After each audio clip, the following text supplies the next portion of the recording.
Welcome to Sports Scope, the most influential sports talk show in the nation.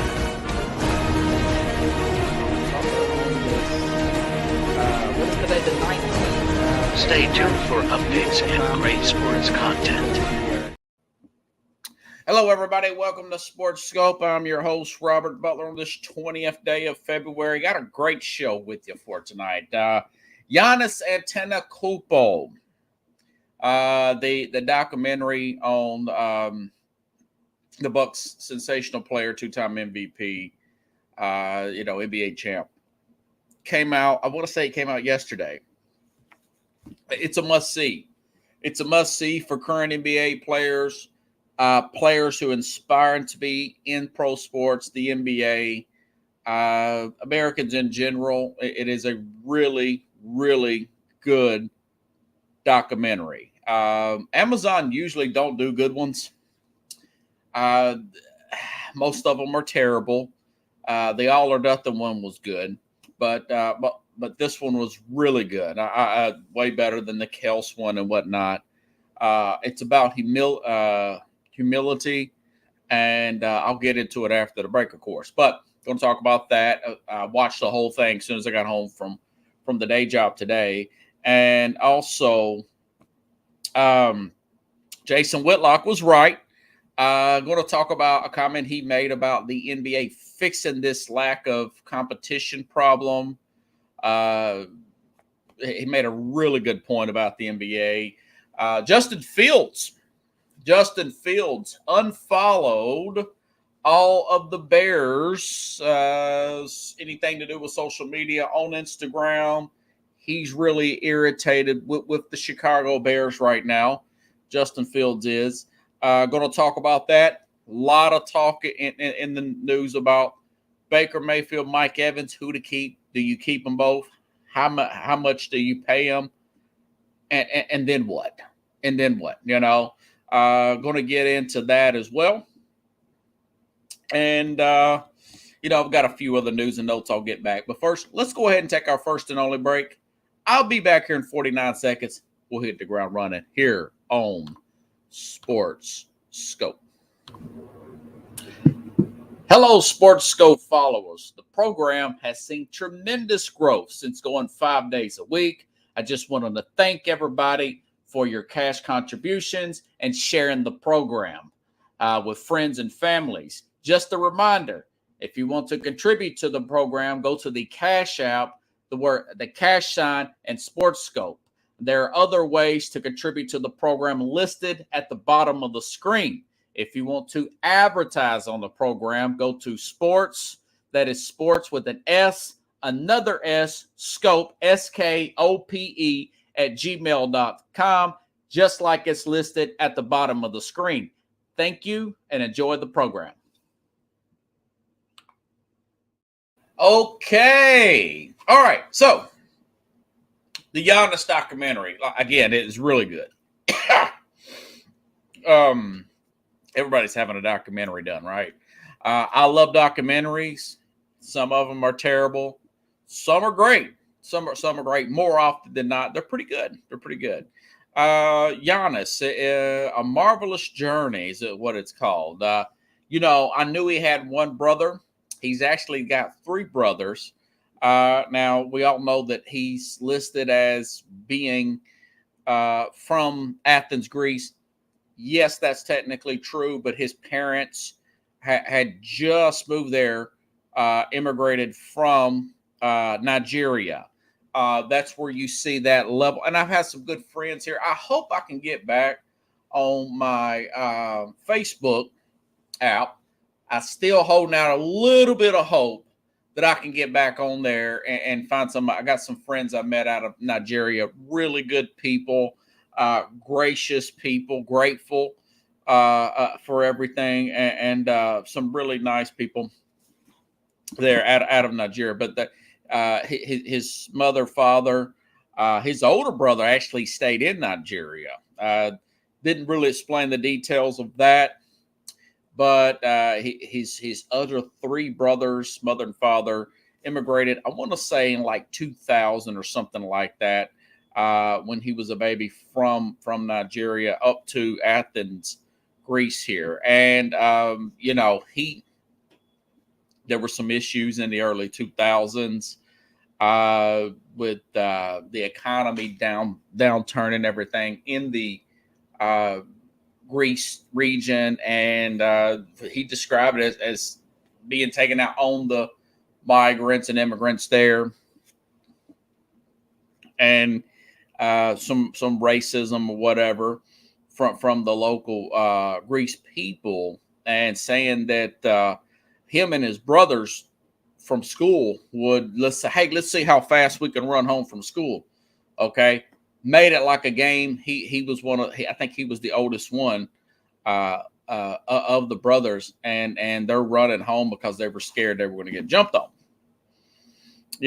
Faster and faster and faster. They talk about there were times where Giannis never saw this is how tough it was. Never saw his parents eat for long periods of time, but him and his brothers always were fed. They're very poor living out in the Greece area, and they would go out and sell items and whatnot, work all day and help out with the family there. And he even mentioned one time, when they were getting evicted there, as soon as they say you're evicted, they're going to call the police in just within less than 1 day. And they didn't have a way to get the refrigerator out. You had to have your own refrigerator. So they put the refrigerator on a skateboard and got it out there at midnight, pushing the refrigerator down the street there. But, it was really inspiring. And then at around the age of 11, now, mind you, Giannis will be 30 later on this year. So we're talking 19 years ago, around 2004, 2005-ish, I guess, if my math is correct here. And they were playing with the soccer ball. And, he really enjoyed playing that game with his dad at the time. And they would go to internet cafes and be able to watch the game through the internet cafe or through TVs and stuff in and around the area. They couldn't stream it, but they were watching.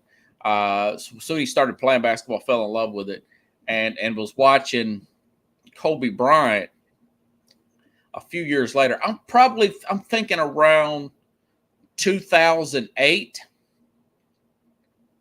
when the Celtics were in the finals against the Lakers. And he's like, man, I wonder what those NBA players play, with his accent and everything. And then he's totally freaked out, when they didn't have Wi-Fi or anything. So when he went to the internet cafe and got an opportunity to go to the internet cafe where they have all these computers in one room and people are there, it's just like that, in this part of Greece. So I got that soundbite, and I thought it was just so authentic and inspiring to hear that. For growing up somebody poor like myself, you kind of, when you hear that number, you're like, wow, and it's good to hear that energy. Listen to Giannis here. This is from the documentary. Well, how much money does Kobe Bryant makes? And it came out at the time, it was like $28-30 million. And I'm like, holy fucking shit. And he's making a living. And he's worldwide known and from basketball, from something that he loves. I can take care of my family. I took it serious. It was very personal. Yeah, and that's when the drive continued to become a basketball player. So he starts putting in the work here, gets on to the local team there. He hits a growing spurt, gets on the national team, really putting in a lot of work here. And long story short, he played semi-pro in Greece. Then Nigeria wants to recruit him and put him on their national team. And then the Greeks decide to put him on their national team. But he has ended up getting a passport. A scout finds him in America. And so he plays for Greece here.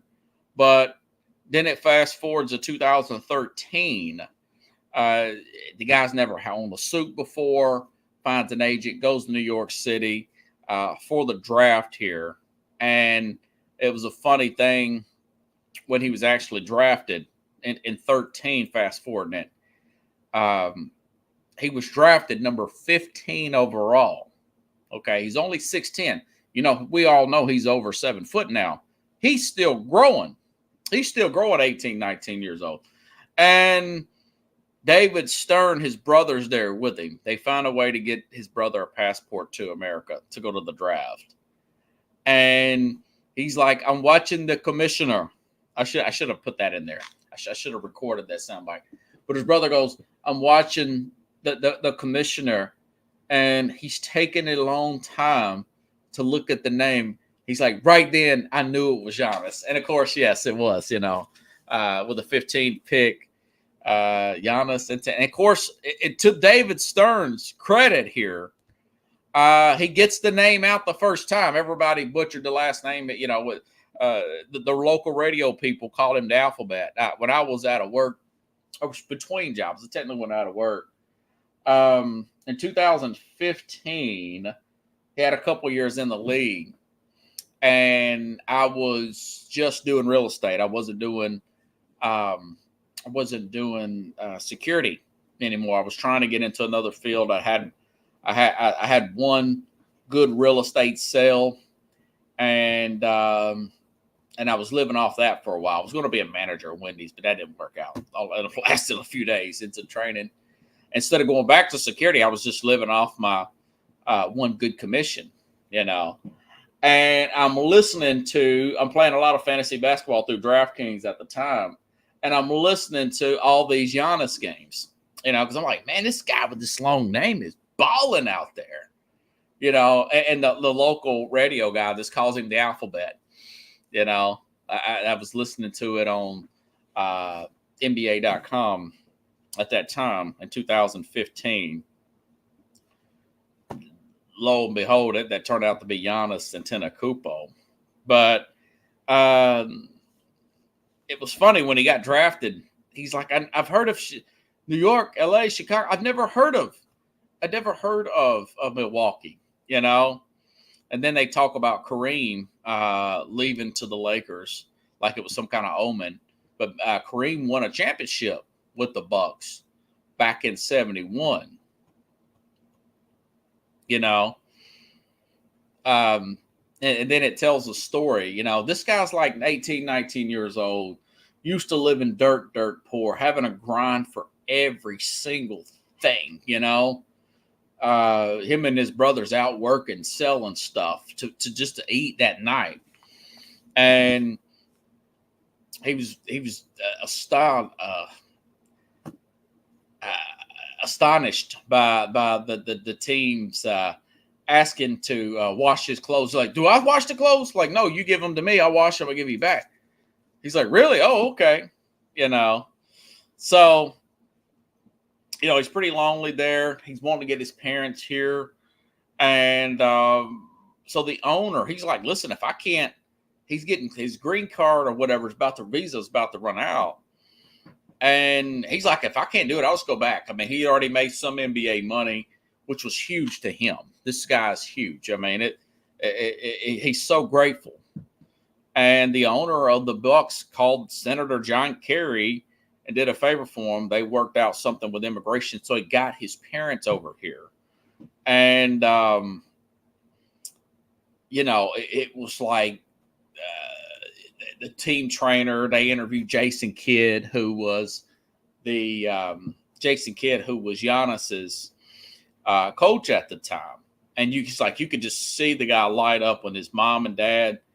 And the first time, again, he's still coming off the bench his second year in 2014. February 3rd, 2014, mom and dad are in the stadium. And Giannis gets a chance to play in front of mom and dad for the first time.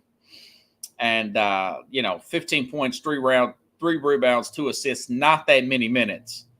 He's still very raw coming off the bench, playing like nobody's business.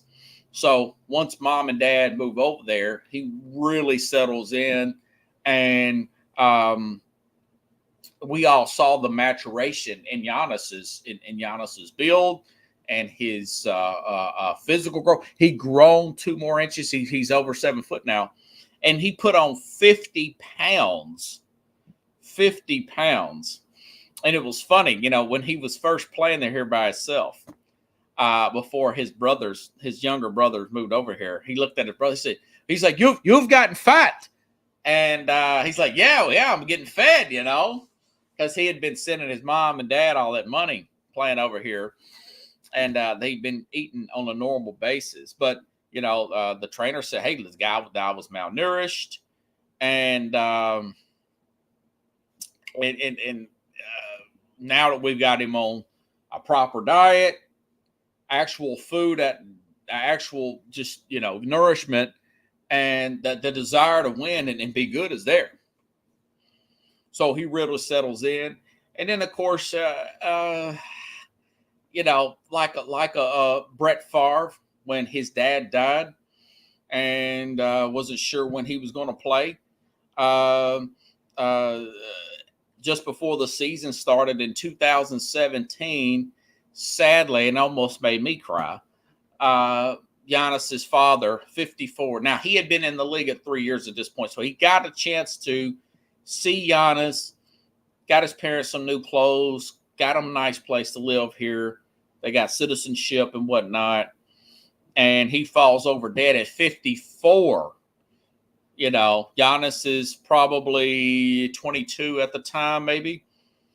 Falls over dead of a heart attack. And his first day there, first game, very Brett Favre, like Favre had the Monday night that he decided to go ahead and play Brett Favre.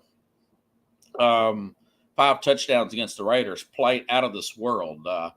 Giannis, 44 points in opening night here, played like a beast, knew his dad was watching him in his own eyes. That was one of the moments, kind of bumped, kind of teared me up a little bit. But it even teared me up even more when Giannis, going over this documentary, for those of you just joining me, of the Greek freak, Giannis Antetokounmpo from Milwaukee. In 2021, like a lot of you, in the finals, I thought Phoenix had it. I thought Phoenix had it.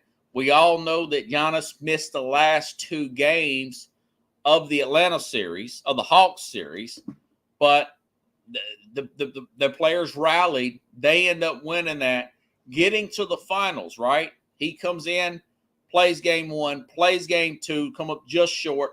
They're 0-2 against Phoenix.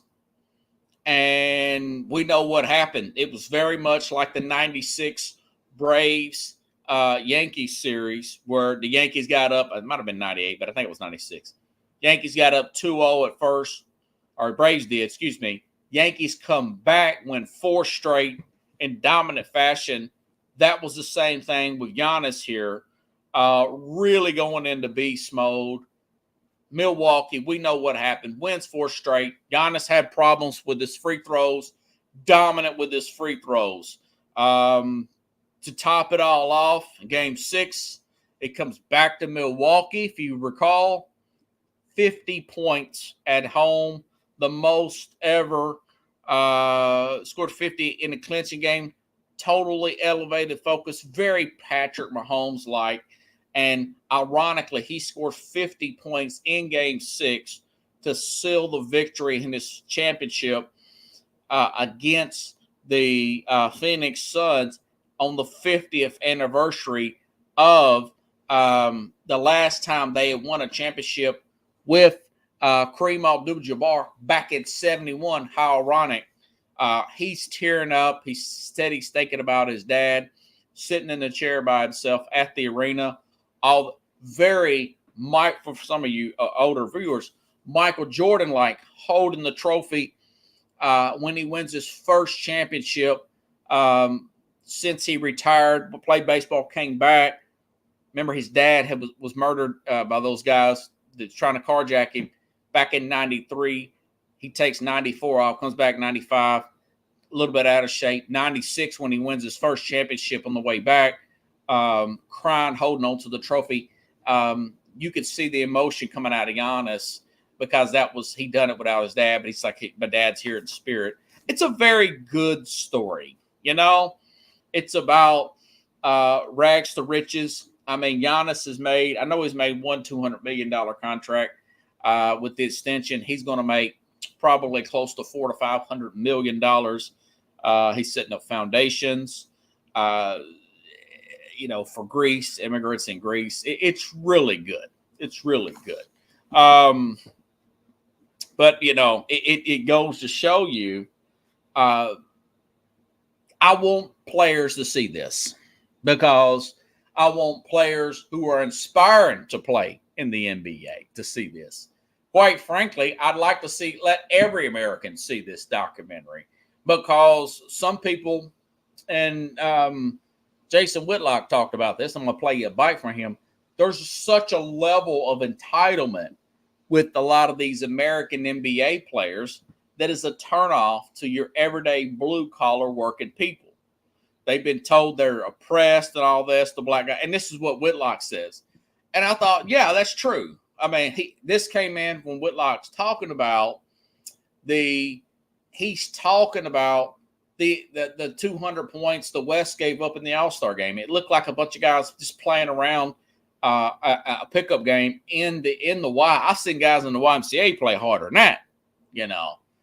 And this lack of effort, this pushback that the players had about the NBA implementing 65 game minimum to get your postseason awards, whether it be MVP, Defensive Player of the Year, you name it, All NBA, all that stuff.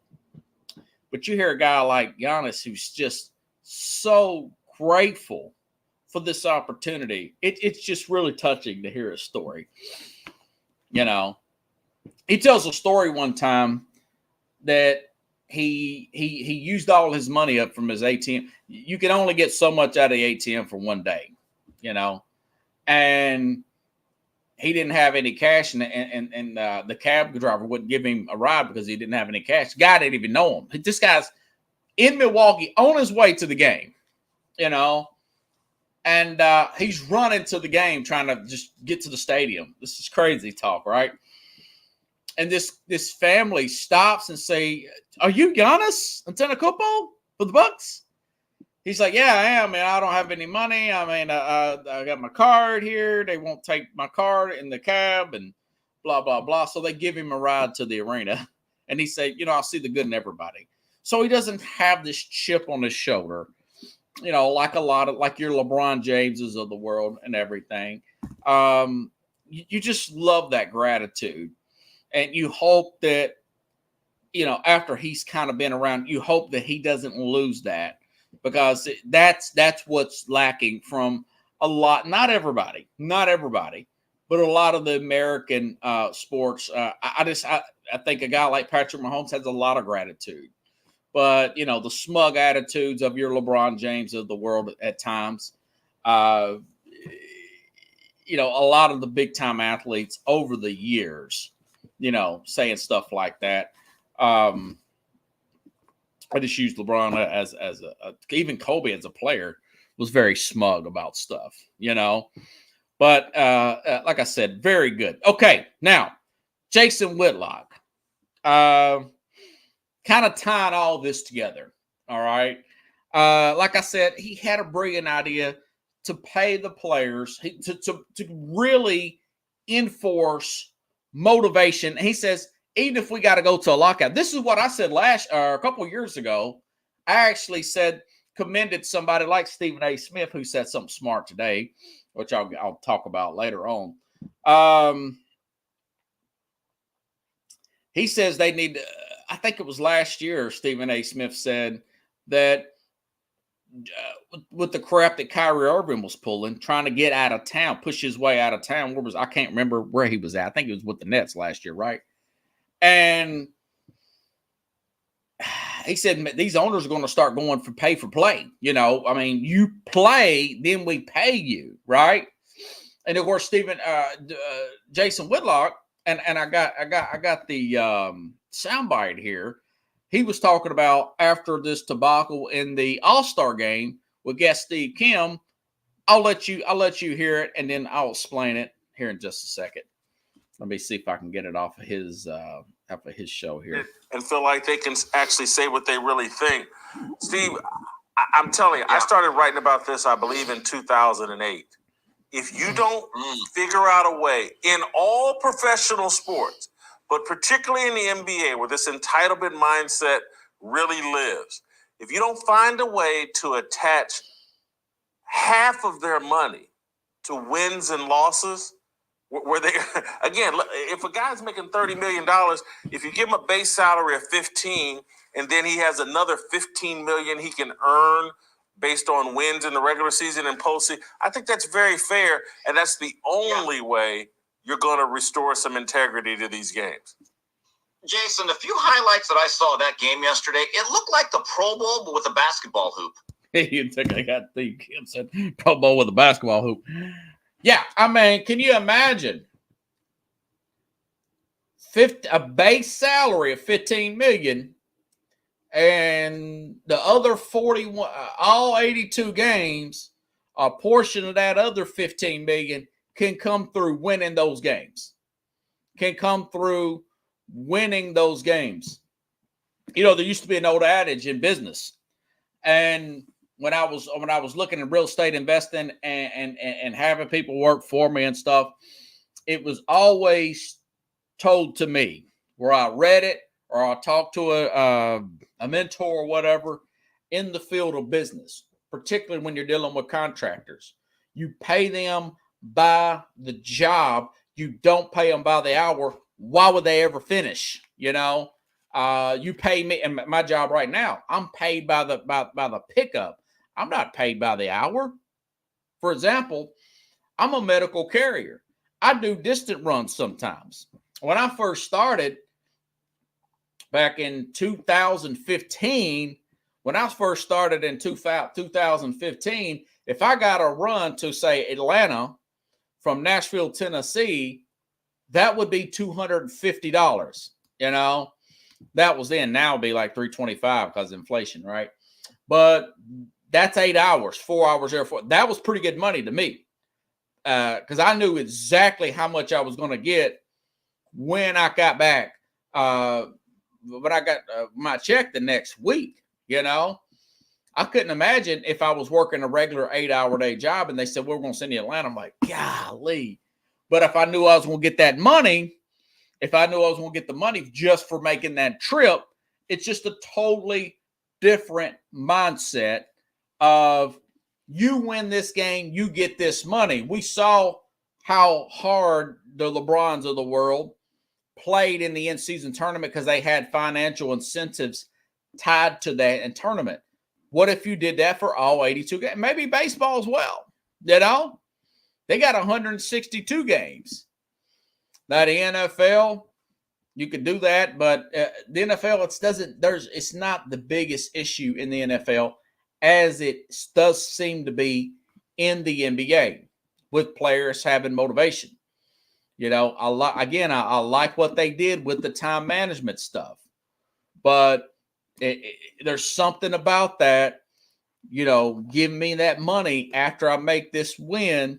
There's a little bit more concentration on the 82. Of course, he also said what I said yesterday. You know, these guys need to go 3 years of college or 3 years out of high school, whether you're going to go play semi-pro or not one and done. Let them settle in. They can get the NIL if they've earned it. Let's stop this entitlement and put that up there. Because I just think about it for my own self. Somebody who's dirt poor. Not Giannis poor, but pretty close for America. But I always tell myself, you know, when I talk to my friends in Nigeria and whatnot, and I tell people in my circle, you know, no matter how hard I've had it and how hard we've had it here in America, if you're born here, you've hit the lottery.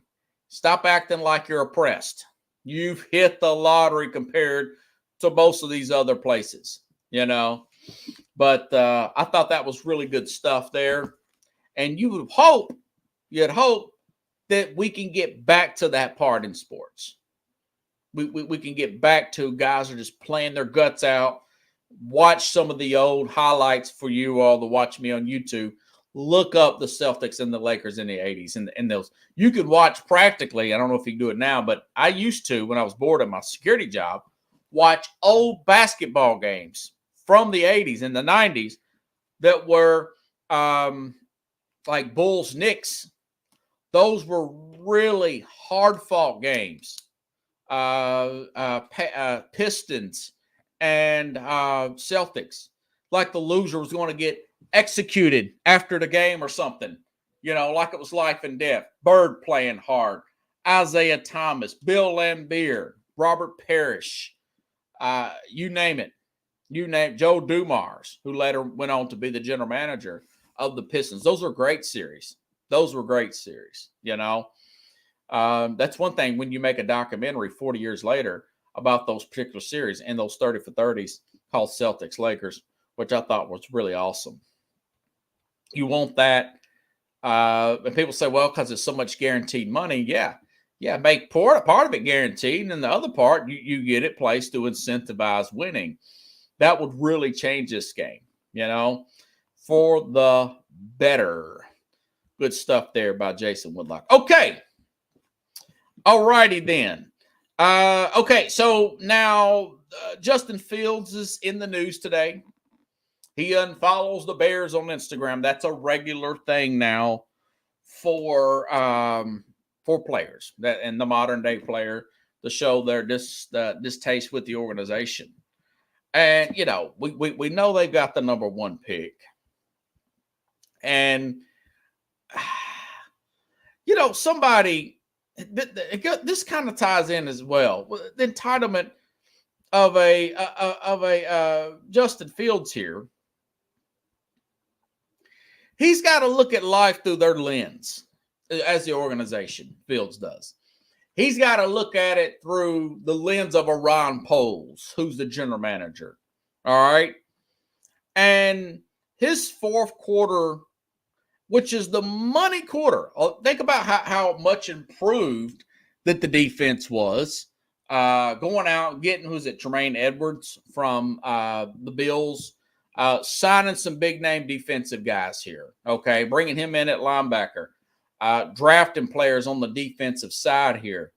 Jalen Johnson is going to be a big-time free agent. He played well last year. The defense tightened up there. Matt Eberflus's defense is what kept him his job with the Bears last year. But so they were in a lot of games. They were in quite a few games if you think about it. Okay. I want to say, didn't they split with, Detroit beat them at the very end at Detroit. They ended up beating Detroit at Chicago. But these are some players that have better fourth quarter ratings than Justin Fields. Okay. Zach Wilson, Josh Dobbs, Ryan Tannehill, just a few players. And these are players who played a lot of snaps here, of course. Not to mention your usual suspects here. Josh Allen. Who else am I missing here? Okay. Let me go back here and find them. Ryan Tannehill, Dak Prescott, Kirk Cousins, that's in his own. Even Mac Jones had a better fourth quarter rating. Daniel Jones had a better. Jalen Hurts. These are all guys that are that are his colleagues, right? So why is he unfollowing the Bears? He should be okay with whatever the Bears do. You know, they went out and traded for DJ Moore, one of the best route running elite receivers in the league coming into his prime, DJ Moore. They extended Cole Kmet, the league tight end. Okay? They extended him, Khalif Herbert. Went out and signed him. Drafted Darrell Wright out of Tennessee. Put him at that right side of the offensive line here. I mean, going out of their way to make ways for Justin Fields. All right. And I'm reading this going back about a month ago. Mel Kiper says, I say it in air quotes, but this was reported. This was off USA Today, man. Mel Kiper says if you trade Justin Fields to Atlanta, you get the 8th pick overall. Mel Kiper said, report Mel Kiper believes the Bears could get a first-round pick for the quarterback. I think everyone would be surprised if the Bears would be able to get a top 10 pick. I'll believe that when I see it. I do not believe that. By the way, that I mentioned Stroud, Geno Smith, Baker Mayfield, Kenny Pickett, all better numbers in the fourth quarter than Justin Fields. Okay. And that's last year. That is last year here. So I don't know if that's true. Now, mind you, folks, again, Ron Poles did not draft him. Would he be a good fit in Atlanta? Some are talking about Pittsburgh, I guess because of Pittsburgh's new offensive coordinator there.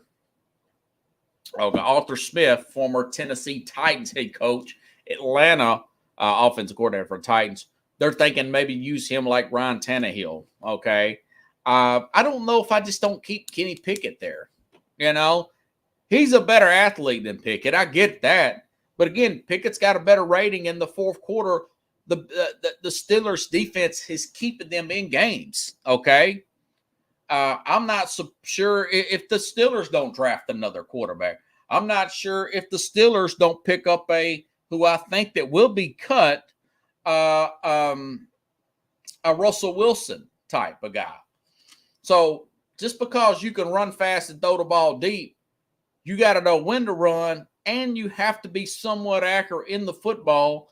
And yes, you have to be better in the fourth quarter. Both games are within 4 points. Okay? That's one touchdown, folks. And he's not good. He's not as good as Zach Wilson, according to these ratings. Okay? So, yeah, obviously, again, if you get whatever you can for Justin Fields, I don't believe that. I'll say I'm wrong. Good scope, bad scope. I admit I'm wrong. I don't think they're going to get a first-round pick for Justin Fields if Atlanta's that crazy. I know he's from Atlanta. Now, if it's about selling tickets, I don't know if Atlanta wants to do that. If I'm Atlanta, there's good quarterbacks out there at that 10th pick. All right? There's good – Michael Penix would be number one that I would be looking at that pick. I don't think Drake May will be on there. So I'm rolling the dice, even with the Caleb Williams.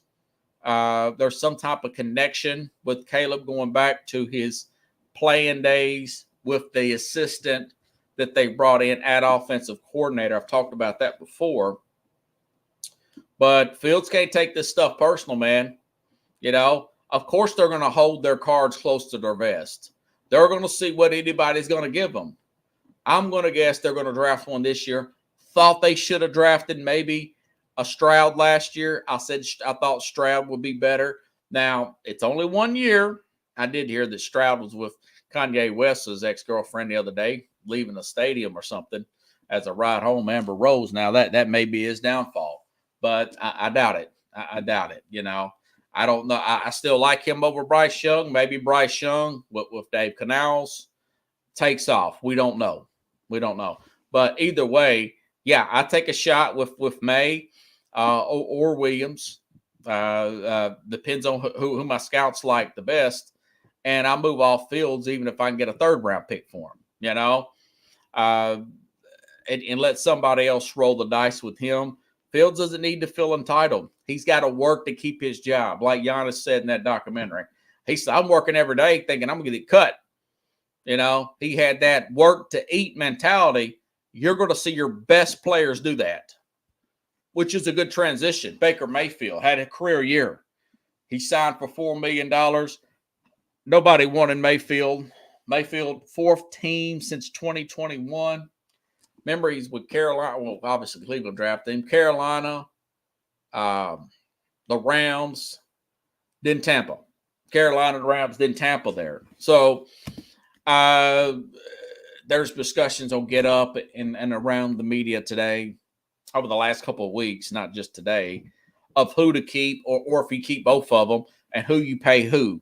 Meaning Baker Mayfield and Mike Evans both are going to be free agents this year. Now, Mayfield, they won the division. It was the worst division of football. They won the division, and they did win a game, and they did put a scare early on Detroit. I'm not going to deny that.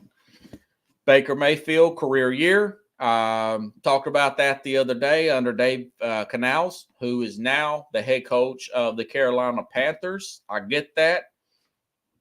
But I was looking Pro Football Network, not Pro Football Talk, Pro Football Network thinks he could get a Geno Smith type of deal. Now, that's feasible. That's feasible. But I got a feeling tonight's going to be a good night. No, just kidding. That he's not going to want 3 years, $75 million. I think he's going to have an agent in the ear of him and talking to the Tampa Bay Bucks saying, hey, listen, man, we know we're good. Look at Baker's age. Geno was much older, doing what he did. Baker got you to the playoffs. But Geno's numbers were slightly better. I want to say his numbers were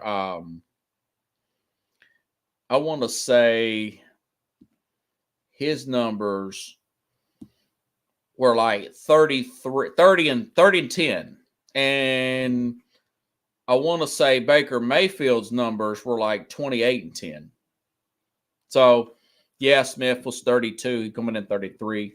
Mayfield is 28, going to be in 29. He's going to be close to 29. He was a finalist for the quarterback player, comeback player of the year, 4,000 yards. But if you watch those games, a lot of inconsistent play there. Still can't get the ball down the field on a consistent basis, in my opinion. Still can't elude the pass rush. He's had this problem since Cleveland. Still thinks he's a little bit quicker than what he is. You know, there's just too many inconsistencies there. Now, of course, Geno Smith deal, Seattle signed him. He played last year. Of course, he took a step back, even though they won the same amount of games. They added, Jason Smith Najigba with DK and everybody. And of course, he took a step back here. But they had an out, is what I'm trying to get at. Seattle has an out this year. Now, they did take the out. They're going ahead and pay him the $12 million. But this kind of deal, if agent guy for Baker Mayfield says, well, we want $40 million, 5 years, $40 million, 200, and I'm like, no. That it kind of reminds me a little bit. The salaries are similar to Ryan Tannehill. For some of you that's been watching me for a while, when the Titans were playing Ryan Tannehill $7 million in 2019, they're in the AFC Championship game with Derrick Henry, A.J. Brown, all those guys, right? When they're paying him $30 million the next few years after that, they didn't win a playoff game. They got the 1 seed in 2021. That was their year. And he blew it. He's had 3 interceptions to Cincinnati. All right. You just don't pay a bridge quarterback, a backup quarterback, starter money. Now, if they can actually get that Seattle deal, like Pro Football Network thinks, I'd probably work it out with Mayfield, but I'm going to tell Mayfield at signing, I'm going to say, Baker, if I'm the general manager, we'll have Todd Bowles there. We even have the owner there if he wants to be there. Now, he's the owner, he do whatever he wants, right?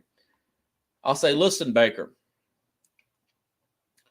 we are going to, looking at your career, before you got here last year in 23, drafted in 2018, these up and downs, all right? We are going to draft a quarterback in the first round this year or early. If the guy, if there's like 6 quarterbacks drafted, obviously we're not going to do that. I mean, for instance, if Bo Nix goes in the first round, right? If Michael Penix goes in the first round, who's the guy that used to play for the Notre Dame quarterback who had very high expectations? Is fell. He fell. The Notre Dame quarterback. But somebody like that, they probably won't draft him in the first round. But what if a Penix falls? What if a Bo Nix falls?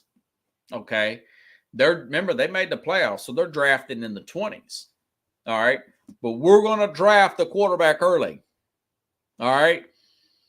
If you play well this year, if you play well next year, before your contract's up, we'll extend you and we'll move off this quarterback. But we're going to draft the quarterback early. We don't need you holding out after we draft a quarterback early. We're trying to cover our rear end here. Okay? That's what Seattle should have done. They didn't do that, and Pete Carroll's out of a job.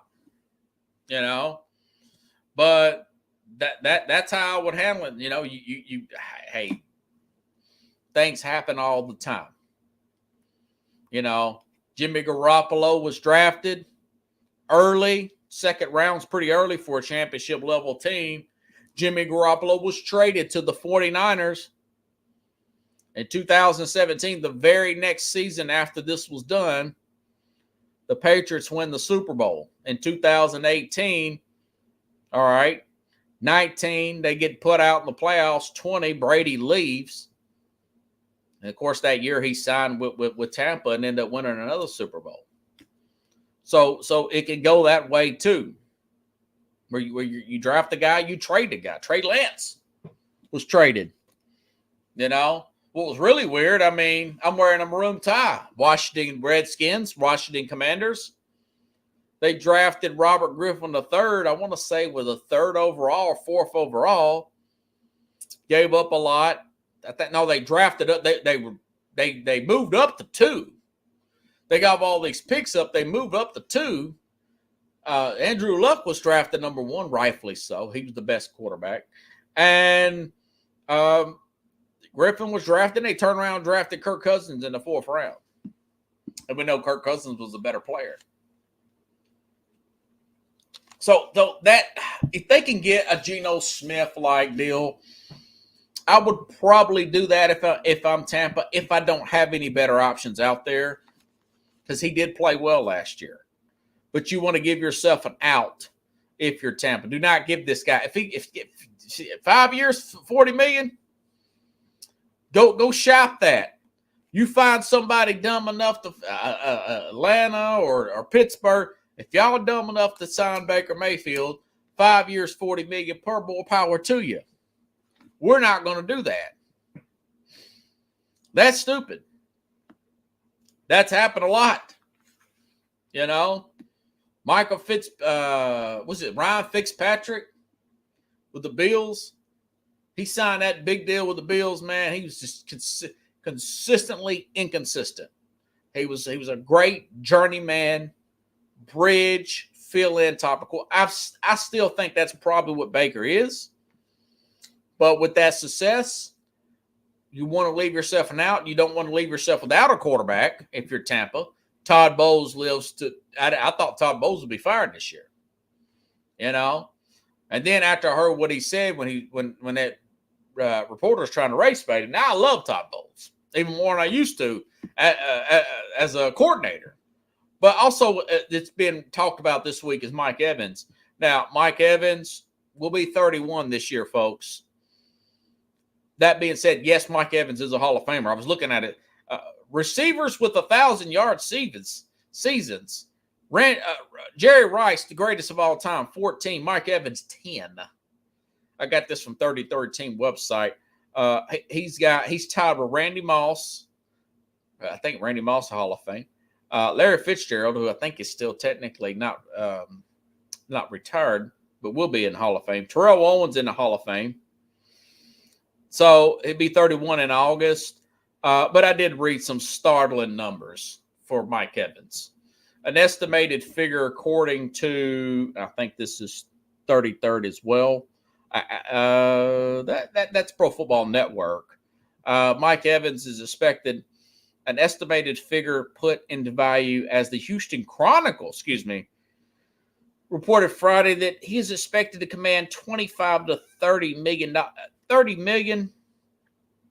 Kind of like some of you Scarface fans like me, even though I know we're coming into the 41st anniversary. When he's talking to Sosa in the movie, and the guy's like, let's say 13.5 a key. And Tony Montana like, forget about 13.5. We still got to take that to Florida, Then he starts talking about the CTOs, the Navy, and the police and all that. But Mike Evans' agent, forget about $30 million. We're trying to pay Baker Mayfield 25 to 27 with incentives. How about 18 to 22 million for 3 years? Okay. 2 to 3 years, maybe you can retire a Tampa Bay Buck. Maybe do that. You'd actually keep your first ballot Hall of Famer type of players. In a perfect world, the Bucks would love to do that, But my thing is, and of course, you say who else would pay him that kind of money? I mean, nobody. If you give him a 5-year deal when he's going to be 31 August, you're an idiot. You're an idiot. I thought Buffalo was idiotic for what they paid for Von Miller when they did. But the gamble was that next year, not last year, that very first year, they were supposed to win the Super Bowl, and they didn't. They got put out by Cincinnati. Some are saying, well, he'd be a good fit in Kansas City. By the way, I doubt they franchise. I mean, you're paying him top 5 receiver money. That's almost that amount of money, and it's fully guaranteed, and it's a full cap hit. So they would be foolish to franchise Mike Evans. Maybe Houston would be a fit there, but I wouldn't give him over 5. Over 5, I wouldn't give him over 3. I would 18 to 22 incentives up to 26 maybe. The third year is voidable. Okay, give him a 2-year deal. It's going to be again 31. Receivers post 30. Numbers don't lie. Okay, things start to happen. Evans has had. He's starting to get those hamstring problems the last 2 years. That's very Julio Jones-like, who's probably also a Hall of Famer. Hamstring, and now we know Julio's washed up. He was washed up when Tennessee got him. So be careful that, and maybe even a little bit less than 18. That's why I say I think he's 32. DeAndre Hopkins, Tennessee. And a lot of people talking about the Chiefs this and Chiefs that.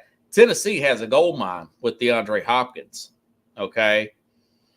DeAndre Hopkins will be 32 June 6th. Okay. His numbers were great last year. They were really good. The Titans didn't win it, but his numbers were really good last year. And the Titans are paying him less than $18 million, I want to say, which is, you start to look at some of these other players here. That's really good. I want to say what his cap hit is with Tennessee here. Contracts. It's really good for Tennessee this year. His cap hit this year will be 17.5. It was only 4 last year. So they essentially could trade him and pay part of that and get their 3rd round pick back. Now they can afford him. They can adjust some of this. But you look at a guy like Andre Hopkins at 17, you take part of that, they could probably trade him to a Kansas City, to one of these teams that need a receiver. Maybe Carolina would take Evans, going back to him. But he's not going to get $25 to $30 million. If he does, okay, for example, look what Tyreek Hill's done. Yeah, Miami's got to the playoffs, but how many playoff games have they won? They ran into Buffalo twice and got beat. Well, last year they got beat by, was it 28-7 to Chiefs? For those of you that play fantasy football, this ain't fantasy football. And I've been proven right the last 2 years on that. And I love fantasy. But Tyreek Hill was traded and they've won 2 Super Bowls. I said, don't pay him that kind of money. They've got defensive players and they're still making dividends off of that. Look at Green Bay. I said, man, I know Green Bay's got the best end of this deal. Nobody agreed with me when Devontae Adams was traded to when he was traded from Green Bay to the Raiders. Well, the Raiders fired their coach and Green Bay was in the 2nd round of the playoffs with a lot of young talent player there. So anyways, if you like the show, share the show. You will be watching a rerun tomorrow. I'll be late and past my day job. I'm going to have to get some routine auto maintenance and all that stuff on my vehicle. And I'll be back Thursday with whatever's breaking. Anything can happen Thursday. So see you all Thursday, same time, same place here on Sports Scope.